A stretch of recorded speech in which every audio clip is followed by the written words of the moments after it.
Dad's Army returns for VE Day celebration, star-studded sketch, and concert highlights.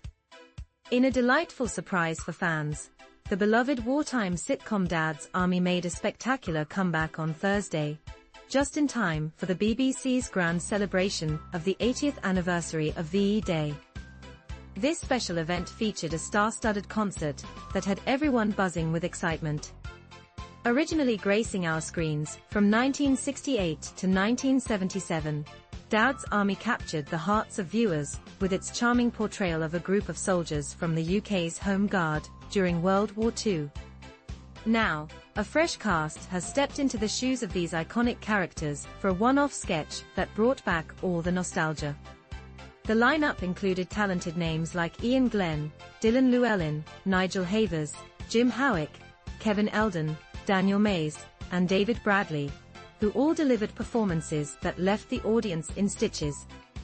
The concert took place at the historic Horseguards Parade in London, marking the culmination of a week filled with events celebrating the momentous occasion, when Europe finally saw the end of the Second World War in 1945. The specially written sketch was a hit, with many viewers taking to social media to express their love for the revival. One enthusiastic fan even called for a full-time return of Dad's Army to our screens. Comments on X lit up with praise. "This Dad's Army segment is amazing. If you close your eyes, you'd think it was the original cast, and absolutely brilliant. Bring back Dad's Army with this cast." Others echoed similar sentiments, saying, "Close my eyes and you'd think you were watching the original actors on Dad's Army. And Dad's Army is brilliant. Perfectly cast, and they should really get them together for a new TV show." However, not everyone was on board with the revival. Some fans expressed their disappointment, with comments like, "Good Lord. That Dad's Army skit was dreadful. And better off putting on a 1972 episode of Dad's Army." Charles isn't impressed #Vady80. The original series, which ran for an impressive 80 episodes, followed the hilarious misadventures of a Home Guard platoon in the fictional town of Warmington-on-Sea. It featured unforgettable characters like Ian Lavender as the bumbling Private Pike, Clive Dunn as the lovable Lance Corporal Jones, and Arthur Lowe as the authoritative Captain George Mainwaring. Sadly, the last of the original cast, Ian Lavender, passed away earlier this year at the age of 77, marking a poignant end to an era. His passing was announced on the official Dad's Army social media, where they paid heartfelt tribute to the beloved actor.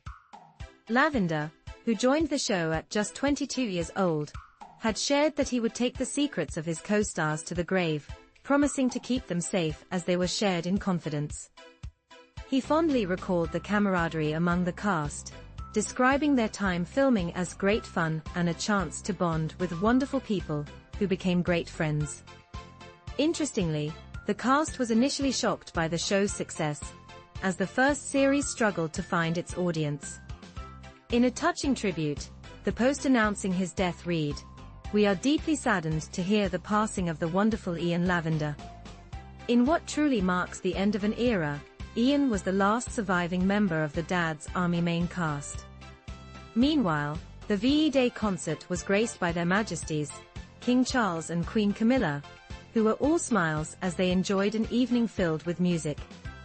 The royal couple was joined by Prince Edward and his wife Sophie, who looked stunning in an elegant all-white ensemble.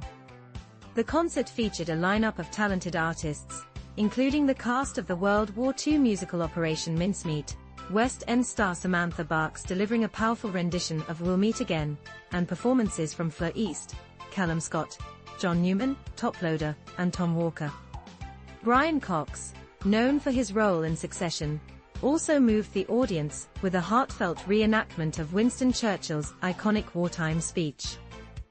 On May 8, 1945, the nation erupted in celebration for victory in Europe, VE Day, with church bells ringing and crowds gathering to rejoice in the end of hostilities, calling for King George VI outside Buckingham Palace.